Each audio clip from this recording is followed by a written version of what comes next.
Yeah, woo!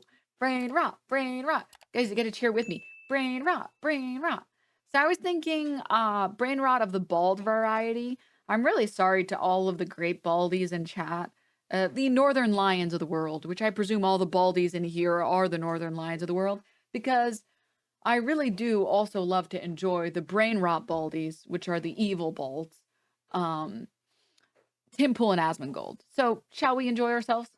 Perhaps. Repeal the 19th. Trends on Twitter. Women vote for the party of war. Wait, this is the bad kind of brain rot. I think the distinction is openly bald men. You're right, actually. Peel the 19th was trending earlier, and there's a bunch of posts with thousands of retweets. This one, and they're ratioed. This one is from July 18th. Share of 18 to 29-year-olds who identify as liberal by gender, 40% of women, 25% of men. And we know that men are actually starting to skew conservative in a lot of countries, South Korea, for instance. And then I don't know why, like Carl Benjamin says, American politics explained in one chart. Democrats, let's see, 39% married men, 42% married women, 68% unmarried women. And so I'm gonna say this: we're headed for a serious crisis in this regard, in that women overwhelmingly vote for the party of war, and they are not subject to the draft. That, I don't think that can stand. Now, that being said, I don't think the issue is women voting. I think the issue is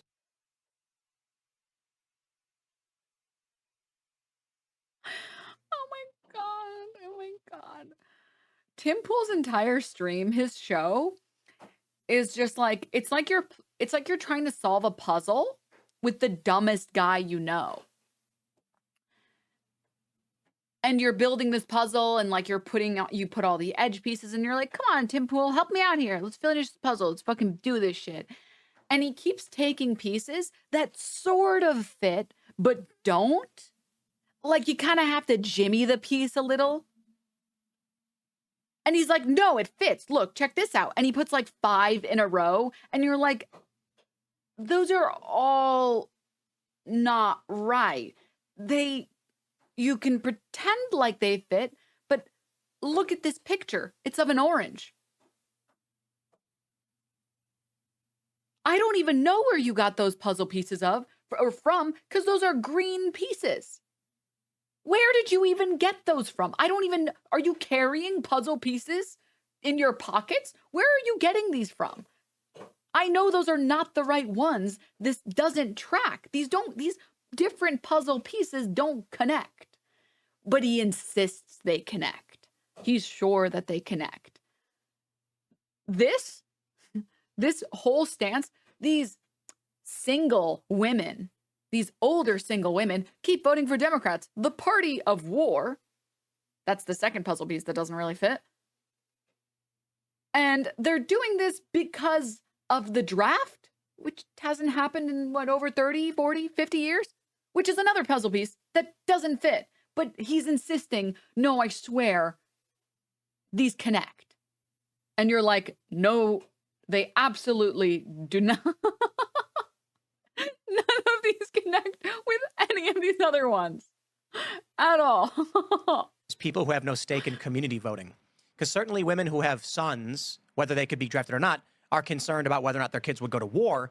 But I do think a great solution that I've often talked about is actually not repealing 19th. It is making it so you have to sign up for the draft if you want to vote. Yeah. Based. I like it. Because like Ian would never vote again. If you look at women who are married voting patterns, it's very different from single women voting patterns. And I think it's for that reason they tend to adopt the politics of their husband quite often. Or is it that women who have those politics are more likely to get married? Hard to say, chicken or the egg, but I think Pearl has shared stats with me before that show that like women when they're younger. Oh no, your friend just Pearly things? Girly Pop, it doesn't look good on you to say that that's your friend. Oh, the girlies are having a mid-off. Oh my God. Do tend to vote more Democrat, especially like college. Biggest spot, thank you for 5 months. To make you pretty liberal and all that if you're a woman. And then when they get older, get married, have kids, then they start voting more conservative, more right-wing. I know nothing that's said on the Tim Pool show is real, but really quickly, I have to say something. This whole idea, by the way, that people get more conservative when they get older is based off of bad information. The thing is, older people tend to vote more conservatively. So this generation of voting age is going to vote more liberally than the one before it and the one before it and the one before it and the one before it. It's not that people are getting more conservative as they get older. It's that people who are older are more conservative than the people that are younger than them. The information that they try to quote doesn't actually prove that any of these voters went from being left-leaning when they were younger to being right-leaning when they were older. It's that here's the data. No shit, boomers are more racist and sexist than millennials are. Women basically didn't have rights. Yeah. Uh-huh. Yeah. It's not that the current people became more conservative. It's that these subset of groups that we call generations are more conservative if they're older because they were raised in a time that was more conservative. I do think it's true, right? The saying is, if you're not liberal when you're young, you have no heart, and if you're not conservative when you're older, you have no head. But that is, I believe it's false. I think the issue, I think that's propaganda made by the left to be So no head? Fuck. like I think young that was a people. Churchill quote, wasn't it? Is that what it is? I think so. Well, I think it's espoused, especially by the left, to say like young people are supposed to be liberal. No, that's BS. And the reason they're liberal is because they were isolated from their parents. Once industrialization happened and kids started going to institutionalized learning facilities, all of a sudden the kids were not absorbing the values of their parents, but the values of the machine. Also, the idea that we The values of the machine. Checks notes. Like racism is bad? Like sexual harassment in the workplace is bad.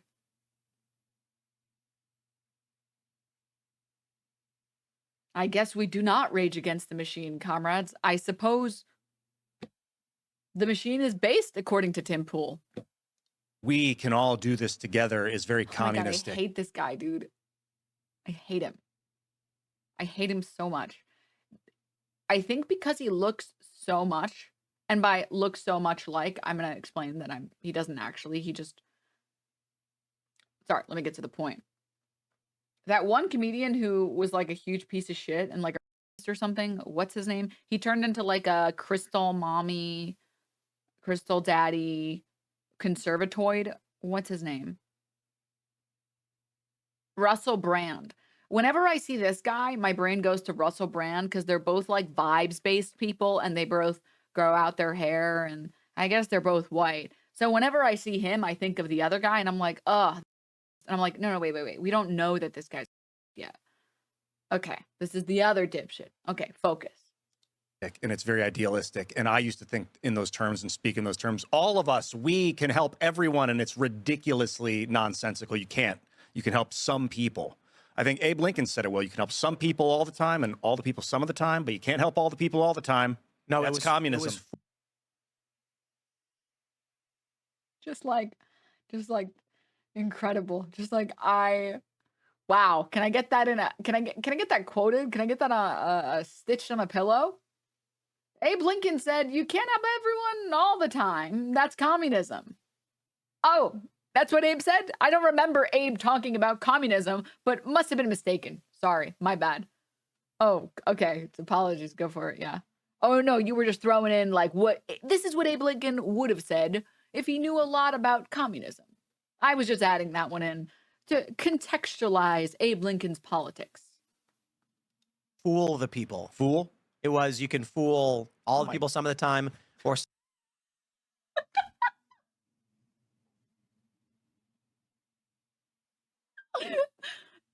The past 2 minutes, these fucking 3 chimpanzees on this show have been reading quotes and misattributing the quotes and misremembering the quotes. You know, I think this one guy said this. I think that was Winston Churchill. Well, you know what? Abe Lincoln said this. Well, actually, I don't think Abe Lincoln said that. He said this. This is my 3 brain cells. This is what they look like, just so you guys know. Some My of the people Civil all the War time. history is bunk, apparently. I'm finding out. Well, maybe I'm wrong. Okay, but anyway, but he made the point about all and some and how all the time is not realistic. And so I learned that in my late 20s and into my early 30s, I started to realize that you just have to take care of yourself Abraham Lincoln. first. You can fool some of the people all the time, and all of the people some of the time, but you cannot fool all of the people all the time. Sorry, Abe. You're the man. So I guess I became more conservative in that right but it was just You know, I guess I became more conservative when I misattributed a quote to Abe Lincoln. I misremembered what Abe Lincoln said, and I thought he said something else, and then I decided I would be more conservative. Oh, what an amazing epiphany. Thank you for sharing with us. Personally, once I realized I misremembered the quote, I would have been like, I changed my mind. I don't want to finish the rest of my sentence. Yeah, no, I changed my mind. I don't want to finish the rest of my sentence. Continue, please. Go back to whatever we were talking about, taking away women's rights or whatever. Trust me, you don't want to hear what the rest of my sentence was because it makes me look bad. Let's keep going. Come on. nonsense. The idea that you can help all the people all the time is toxic. And that level of compassion is toxic. Pearl's tweeting at me because what did she? So there's like let me see if I can pull it up. Okay, there's a tweet from Mary Morgan of Pop Culture Crisis. Check out popculturecrisis.com, where some guy is talking to a woman saying like, "I'm taking you off the market," and then he's like, "We can start with dinner, but I'm not going to wait until marriage." And she's like, "No, then it's not happening." That was Morgan McMichael. She tweeted that out. Right. It's her. She's Mary Morgan responded saying, "I never understand why some people think you must have sex with someone to know whether you're compatible. It's a lie." And then Pearl responded, "Trad women do not understand how important sex is to men. It's all about what they want and how they want to be courted." And then Mary says, "Okay, Pearl, so if a woman has sex before marriage, she is unmarriageable trash. But if it's after, she's entitled. What's your message?" I responded with, "Oh, she's not telling anyone what to do." And then Pearl said, you never have any of this energy in person, Tim. Say it with your chest." In person? She's been here one time. And I asked her that literally on the show when she was just like, "Well, how come she was like criticizing Lauren?" And I was just like, "Well, then what do you think she should do?" And she's like, "Oh, I'm not telling anyone what to do." I think Oh my God. The girls are literally having a mid-off. Oh my God. Did you guys hear that? I know it's hard to listen to the words that come out of Tim Pool's mouth because he speaks in the most grating way. But please, let me reiterate, let me rephrase what happened. Hold up. Oh, how am I not following Pearly Things? I need to follow this account immediately. Let me... How long? This was recently, no? This was, when did this come out? This was a day ago. This wasn't that long ago. Anyways, I'll see if I can find the tweet.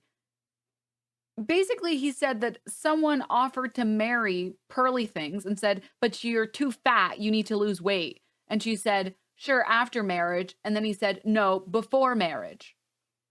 I don't know why he talked about that. And then he described a separate Pearly Things tweet talking about her saying, "Trad women don't understand that everything in a relationship is for men, and that's why you need to be sexually compatible with them."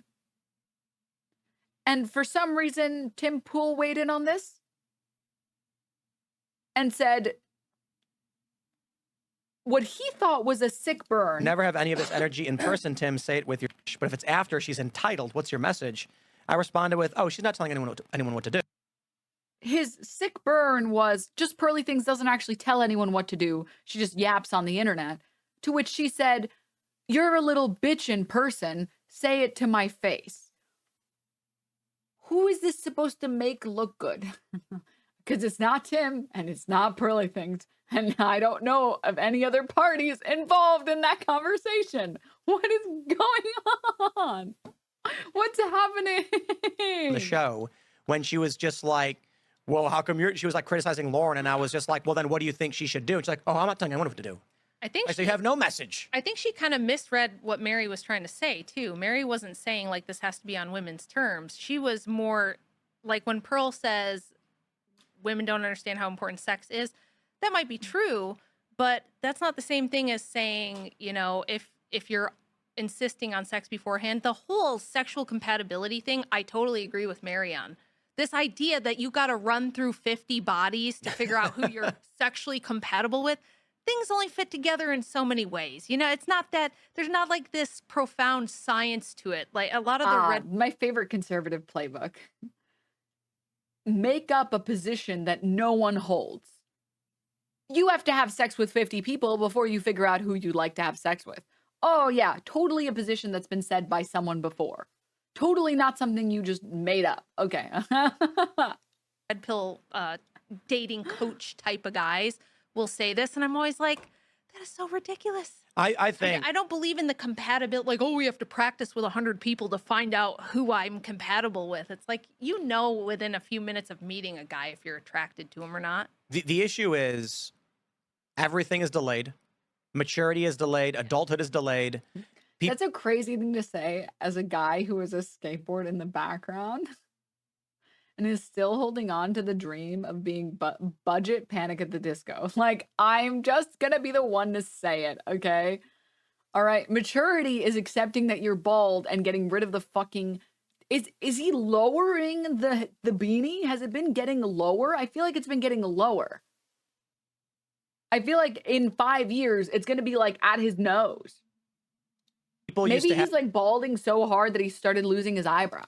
Have kids in their early 20s. I think it was like 21 or 22 Yep. was like the average age for building a family. 14 in like the 1600s, 1700s. I don't think that's true. That's not true. Kings would marry 14-year-olds off. Yeah, but they wouldn't have kids. So interestingly, the famously, kids that were married off never had kids later?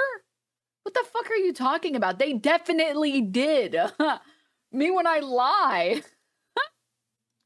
the access to food and fats were low, so women were not developing at younger ages like that we see now in it with the American Western diet, which is ice cream and milk and all these fats. Maybe 16. So it was.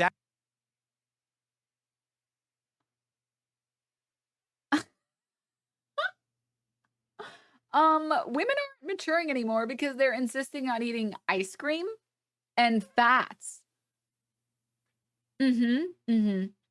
Except for my love and queen, Sydney Sweeney, and her amazing boobs. I mean her amazing boobs. I mean her amazing boobs. I mean her personality. She's allowed to have ice cream. She's allowed to. She said in an interview that she enjoys having a pint of ice cream once in a while, like once a day or something. She's allowed to, but none of these ugly whores and hags that don't want to have sex with me, okay? None of those. Actually around 18, and that's why the age was around then, because humans were shorter because we were malnourished and stunted. As we can see now, humans are getting taller and taller because we have access to this just like ridiculous amount of food and every nutrient you could ever want, and vitamins and Shout out to supplements. Barron Trump for that. Yeah, I do. I was like 8 in feet America now, certain groups are getting shorter. Like Mexican women are getting shorter on average by like a half an inch to an inch than they were 30, 40 years ago because of the crap, you know, processed corn and oil diet. But this is.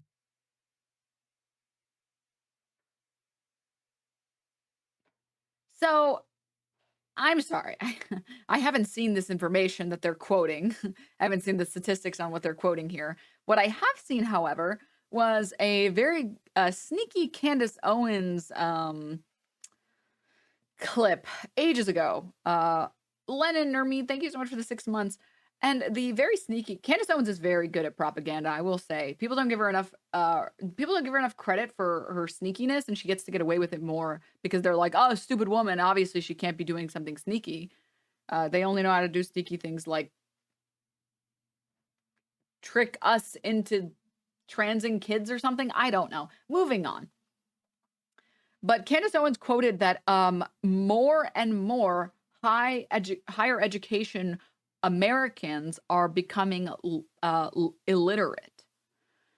And the closest I could find, I did so much research into this claim that Americans are becoming more illiterate over time. And apparently, as it would turn out, it's that our country now has a higher population of immigrants from Central and South America, countries that are not necessarily notable for the best education systems, countries that are notable for, you know, speaking Spanish, and we measure literacy in English. Shocking, I know. groundbreaking news.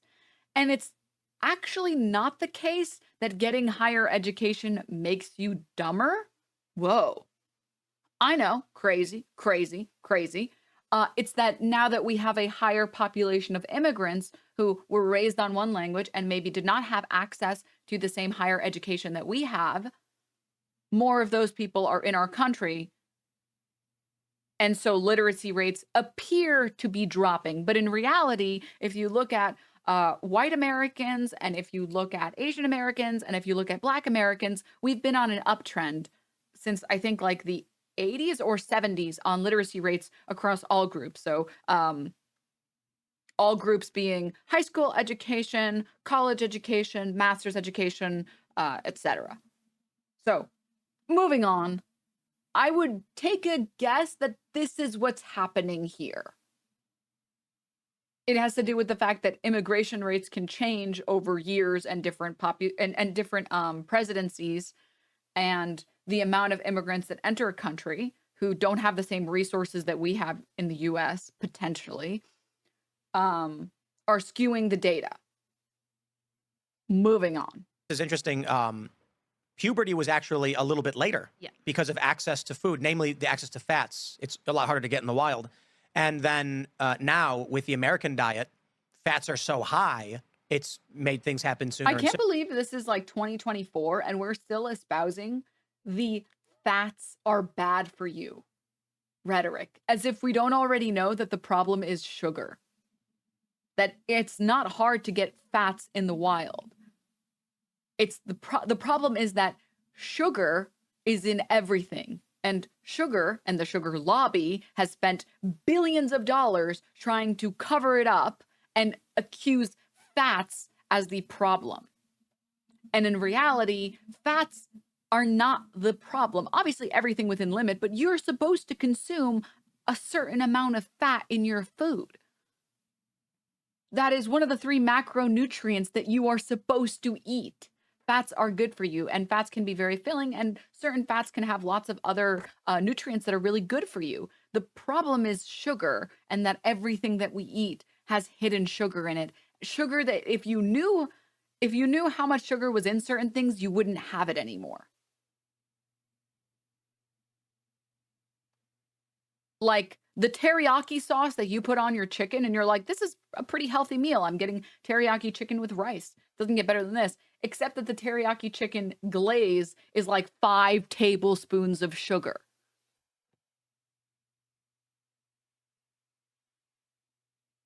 Nutritionist here, sugar isn't bad for you. See, I didn't say that sugar was bad for you. I said that sugar is in everything and you're not supposed to be eating 5 tablespoons of sugar with every meal. That's the problem. Not to mention the fact that sugar is known to stimulate appetite. And when you have sugar, you want more sugar. And the problem with processed sugar is that it is lacking the fiber and protein that would normally exist with that meal or with the natural source that it came from, which means that you don't get full. If you have an apple, which has like a spoon of sugar, I think it's like a teaspoon of sugar in it, it has a bunch of water and it has a bunch of fiber. And you can only eat so many apples before you're like, dude, I'm tired of chewing. Probably you eat 3 apples and you're like, I don't want to eat another apple for at least a week. But a bag of Skittles, you could eat a bunch of Skittles and not. Oreos are the best example. Who here has accidentally devoured half of a family pack of Oreos? You don't want to know how many calories are in that. You don't want to know how much sugar is in that. You don't want to know. There's a reason I haven't bought Oreos in over 3 years. It was no accident, Denim. Only half. Yes, accidentally. If you had to eat the amount of sugar and calories that are inside of an apple, or like an apple equivalent of like half a pack of family Oreos, you would be eating like 50 apples. Also, you don't even stop because you're full. You stop because you start feeling sick. Anyone ever get like the knot in your stomach because you ate too much junk food? I had gummy bears for like the first time in ages. And I was like, oh, I feel so sick. Oh God, why did I eat 15 gummy bears in a row? Oh my God, my tummy hurts. Oh, this sucks. 50 apples. Okay, Johnny Applehead. Or sorry, Appleseed. All right, moving on. Continuing. I love knots inside me. Skill issue. Yeah, you're right. You're right. I lost my resilience, really. I used to be able to like devour junk food, and now I eat like one thing that has junk food. Or what did that chatter? What was that, TTS? What the? Bro, furries are not welcome here, dude. What the fuck? Sooner are younger and younger. That's interesting. So it was not the case, but it was still young. You know, I think probably 18 or whatever. And then in the United States, it was like 20 or 20, 22. People were starting to have families. Now I think the average age of a woman having a kid is like 30 or 31. 30 or 31 because they got to have their careers first. And because of that, for the first time since antibiotics, we're seeing rising mortality rates in women, maternal mortality rates. In the most advanced, medically advanced country ever known to man, we now have rising maternal mortality rates because, and the CDC says this, it's not Rach making it up, it's because of the advanced age of pregnancy now. Yeah. It is a lot of work to have babies. Sure is. Yeah. A lot of, I would imagine. That's why the Spartans, You would know a lot about that, wouldn't you, Timpool? legend tells, I believe this is true, the only way to get a tombstone, a headstone, as a man was to die in battle, and as a woman was to die in childbirth. If you have the kid, they're like, well, congratulations, everyone, like, women do this. But if you die, it's like, it was a valiant effort. Yeah, pregnancy's wild. I mean, women grow essentially and Dude, conservatives, oh my God, conservatives and Republicans and a lot of Christians just really belong to a death cult. Why would you even, what, yeah, go kill yourself in war or childbirth, a valiant effort. Oh my God. How about we try to keep people alive? Oh my God.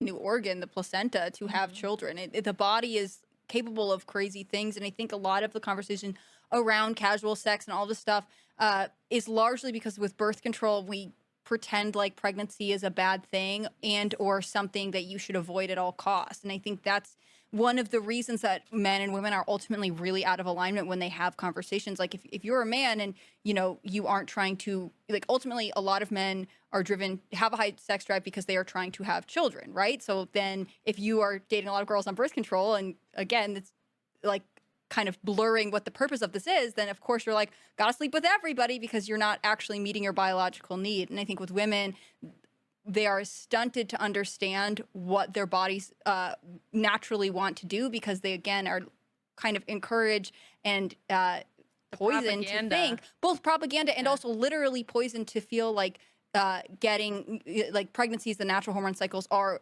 actually their enemies. And I think that's sad. How can you have honest conversations if we don't even acknowledge like the role of what our bodies are supposed to do? The rhetoric around abortion now is that this is a parasite inside of me that I must defend. It's going to ruin your life. It'll ruin your life. I mean, how often is that the thing? You can't have a baby. It'll ruin your life. Oh, I asked, I think we were doing like a TikTok thing where we were, on the Crucible, shout out to the Crucible. We like to go into TikTok and argue with some of the Gen Z people in there, some of the craziest people. And they were debating this. And I went in and I was asking them about this. And they were like, don't you know how many women die in childbirth? And I was like, how many do you think it is? And they were like, it's like 50%. It's like 50% or something. I'm like, you think that 50% of women die of births, the mother dies? And they're like, yeah, dude, it's like the propaganda is so insane that this little group of people who were like pro-choice. And these people who say this, are they in the room with us now? Are they in the room with us now? Strongly believed that like when you have a baby, you got a 50-50 shot of just not making it. And I was like, dude, humans wouldn't exist if that were the case, but they don't even think about it. And this has started, we've got a full century, it's arguably longer, like the Malthusians started 300 years ago with this nonsense. But Margaret Sanger put out a highly influential book in the 1920s where now I think this, Margaret Sanger, what a gal, am I right? I have a whole chapter about her in my book, and I literally had nightmares while I was researching and writing it. And I had like times where I was so angry, I would almost start to cry reading what she did, because she basically fabricated an entire book where she claimed to have hundreds of letters from women around the country that she published in the form of a book, where these women were writing her saying, I'm only 23 and I'm on my 17th baby and my internal organs are falling out and I don't know what's causing it or how to stop it. Please help me. Well, that's ridiculous on its face for a lot of reasons. Like, my grandma's 98, and when I was researching this, I called her and I said, Grandma, when your mom was having you and your sisters and brothers, did she know how babies were made and how to prevent that?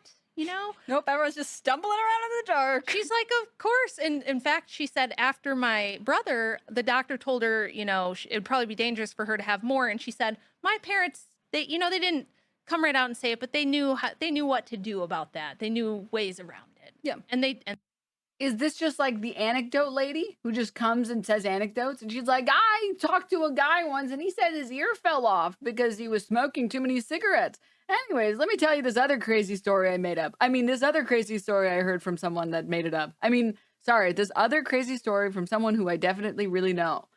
Anyways, my cousin's brother's uncle, his balls got swollen because of the vaccine and his wife divorced him. Can you believe it? Oh my God. What is happening? What is going on in the world? What is happening between these people in this room right now? I don't understand. I'm so confused. I'm beyond. I cannot believe Tim Pool is okay having total dipshits on his stream as long as they say what he wants them to say.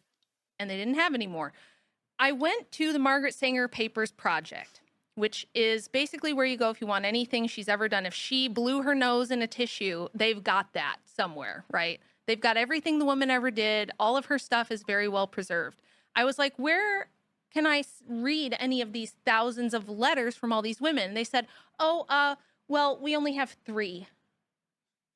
Weird how that 3? happens. Out of thousands of letters, you only preserved 3. But you have like literal notes that she wrote, you know, from when she was a teenager or something. You have everything else, but out of the thousands of letters, you only have 3. Why? And they said, well, we believe that a lot of it was just lost to time, or that she sent many of these letters to the Planned Parenthood doctors to like keep them going when they were feeling demoralized. And I was like, I think this whole thing is It's baloney. crazy. And I think it was, and she faked a lot of stuff. A ton of stuff. There's the study on birth control that was done in Puerto Rico. I'm sure you know about this, but you know, that was done basically because of the support of Planned Parenthood, where they just did not tell women what was going on, and they would write off women who were like, I am having serious side effects. They'd be like, hysteria, get them out of this study. It doesn't matter. I mean, it's such a gross abuse. You would never be able to do it today. It was human experimentation. And it opened the door to the birth control mania that we have. Tim is more of a feminist than me than letting these two talk for letting these two talk for so long.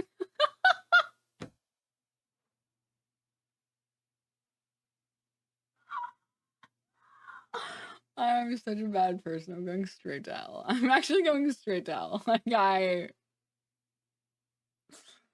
Wow, okay. Sorry, my bad. Okay, I apologize. We have today. I mean, Margaret Sanger is infamous in really all of the ways that she influenced American culture, in my opinion, for the worst. I mean, to the detriment of not just families. I mean, a lot of things have done bad things to American families, but to women themselves. In this, under this guise of I'm here for you and science and whatever else, like saving the she women. treated them terribly and lied to them always. Yeah. Absolutely. And now I go to TikTok and talk to girls who believe they have a 50-50 chance of dying if they ever dare have a child. And we wonder why the birth rate is like in the basement. Yeah. There's the propaganda. There's I think that the Christian, like, don't sex before marriage thing is like the church being like, we want to make sure that Christians make more Christians. So lock them into a government contract with marriage. And then they have the kids there. Because otherwise, what the hell is marriage other than a government contract? But then there's also, you're saying there's chemical reasons that women are having babies later because birth control tricks them into thinking they don't want it. And then, but the men are all oversexed because of the hormones, because of the diets. And I just think that the two things are out of alignment, right? So women take birth control because they want to have their girl boss careers or whatever else. I mean, to be fair, I know a lot of women who were, urged to get on birth control for side effects for their hormones, right? Like they have really bad cramping. We should get on birth control. You have terrible acne. You should get on birth control. Yep. You gained weight. You're sad. And literally anything. It was the completely overprescribed cure-all pill to basically anything about being female. When really, like, part of it is just you have to work with your body and learn your hormones. Yeah. And Let me so learn my hormones so good that my cramps go away. When I'm really learning them. Ooh, this one makes it hurt real bad. What's the logic here? What are we looking at here? Like, what's going on? What's happening? It's one of the safest drugs you can take. Just so everyone here is on the same page, birth control has been taken now for women have been taking birth control for. I actually wrote a paper on this when I was in college, when I was still a nerd. They've been taking it since, I think, the 50s or 60s. So we now have over 60 years of data, of good data, of women taking birth control pills. And it's fine. It's one of the drugs that we've had for so long that if there was a problem with it, we would have known it by now. And the general composition of birth control hasn't really changed really all that much since it was invented. It's been basically about the same since it's been invented, because it's just hormones that your body already creates that convince it, hey, actually, no, you're actually already pregnant. Yeah, no, trust me, bro, you're actually already pregnant. We're shutting this down a little bit. We're just gonna do the stuff that we normally do when you're already pregnant that will stop you from getting pregnant again. Don't worry, we got you, homie. And your body's like, oh, really? Okay, got it. Sorry, we're closed right now. It's one of the safest drugs that you can take. The only instance where there are any concerns, from my understanding on this, is it interacts with blood thinning medication. Unless you have or are taking blood thinning medication, you're fine. It's in some instance negatively correlated and positively correlated with, I believe it's negatively correlated with cervical cancer. And we have some research that might suggest that it is positively correlated with other forms of cancer, but we don't know yet because there have been like one study that maybe shows something. But nothing else, and also everything gives us cancer now. So where are we getting the cancer from? Who knows? Who knows? What you're saying is not true. It affects your mood, which means it can affect it negatively. No. I'm talking about negative health consequences. I'm not talking about the negative effects of birth control not existing. If you talk to any woman who's taken it, she'll probably tell you that she's had to go through multiple different types of birth control to find one that doesn't negatively impact her on a personal level. I'm talking about health health consequences and side effects that are bad and detrimental for your health. But I've spoken to women who've experienced worse mood because of being on birth control, as well as some women who've experienced better mood because of birth control. I've spoken to women who've gotten more acne because of it or less acne. I've spoken to women it's made them gain weight, and some women who've made them lose weight. There's also a lot of different types of formulations, different amounts of the hormones. So it depends genuinely person to person. We don't have research that shows that it is like evil and it will make you explode. Oh, it also famously kills sex drive for a lot of women. So they are. Which is also not necessarily accurate either, because there are lots of women that experience sex drive going up because of it. It just impacts people in different ways at different formulation levels. Operating very differently than if they would be if they were actually you know, in alignment with their hormones. I know for some people, getting on birth control is the right move. There are medical complications, whatever. I'm not saying that it should never, ever, ever, ever been an Also, option. sorry, yeah, even that statement is so nonsensical as well. Famously, women on birth control don't have sex. Who is this fooling? Guys, women take birth control and then their sex drive goes down, and that's why they're taking birth control.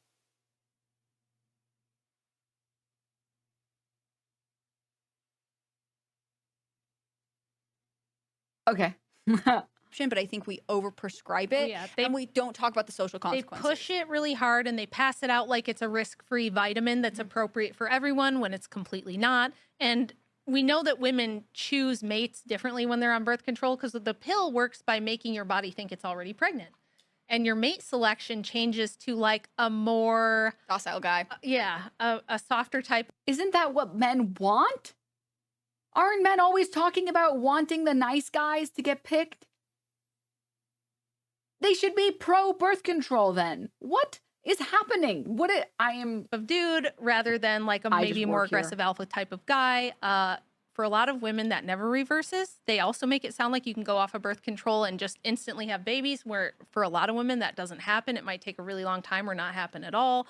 There's just a lot of reasons why you wouldn't want this, but I guess just the point of it is that this is supposed to be our primary biological imperative, and even men with the lower testosterone are not even as inclined as they used to be, but they're still more inclined than the women are because the women are getting the hormones and the massive amounts of propaganda telling them that being a mom is for losers who couldn't hack it in the career world, that if you don't have a degree and if you don't have a career, you're stupid, you're just non-competitive in the workplace, you're never going to do anything with your life. I just had somebody on Twitter the other day say this to me again, like, oh, wow, just popping out babies your whole life. That must be really sad for you. You never did anything with your life. You know, this is the attitude. So it's like, who